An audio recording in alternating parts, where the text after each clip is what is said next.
Kami dari kelompok 2 akan menjelaskan tentang Wide Area Network. Materi yang akan kita bahas adalah sejarah, kegunaan, kelebihan dan kekurangan, pengertian, dan penemu. Perkenalkan, saya Zulfa Anaswa akan menjelaskan tentang sejarah Wide Area Network. Pada tahun 1960-an, WAN pertama kali berkembang dari proyek militer Amerika Serikat yang bernama ARPANET atau Advanced Research Project Agency Network. Tujuan awalnya menghubungkan komputer-komputer di berbagai universitas dan lembaga riset agar bisa berbagi data bahkan jika salah satu alat komunikasi rusak.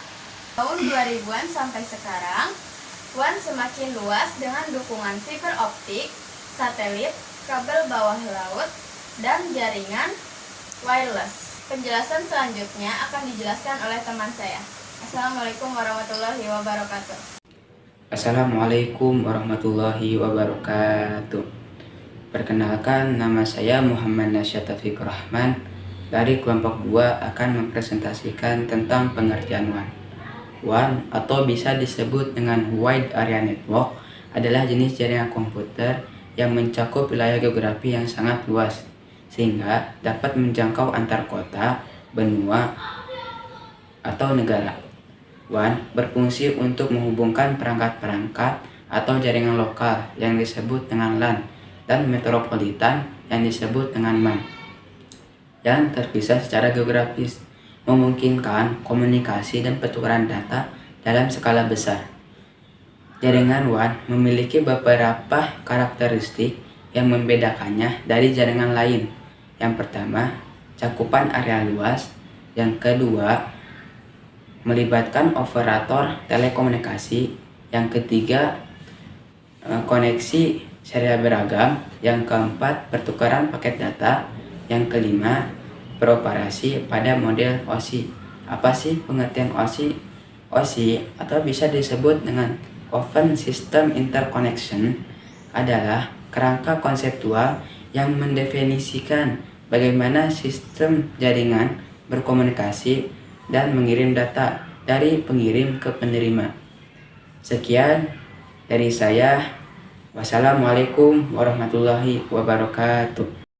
Assalamualaikum warahmatullahi wabarakatuh.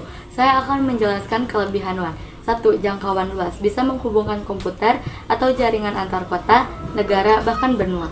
2. Akses jarak jauh, karyawan atau pelajar bisa mengakses data dari mana saja. 3. Komunikasi cepat, mendukung email, chat, video call, hingga konferensi global. 4. Berbagai sumber daya, server aplikasi, atau database bisa dipakai bersama. 5. Dasar internet.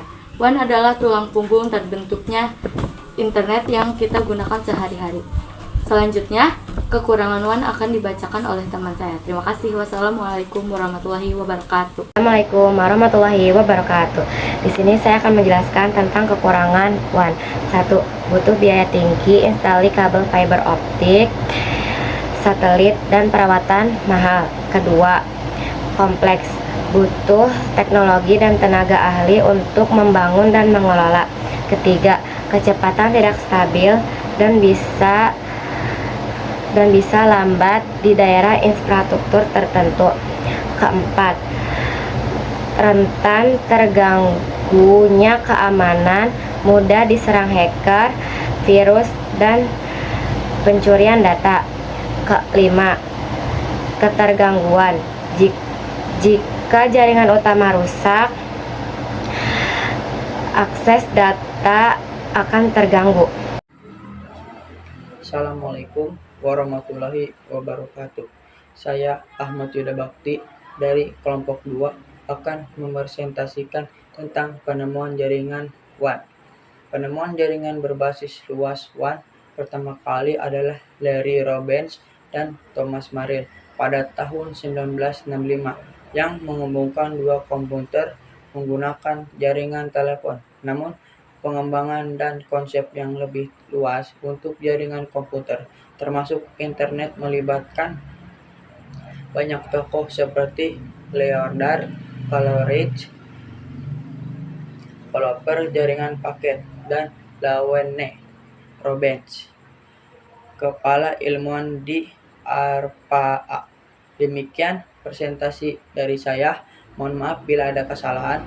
Wassalamualaikum warahmatullahi wabarakatuh.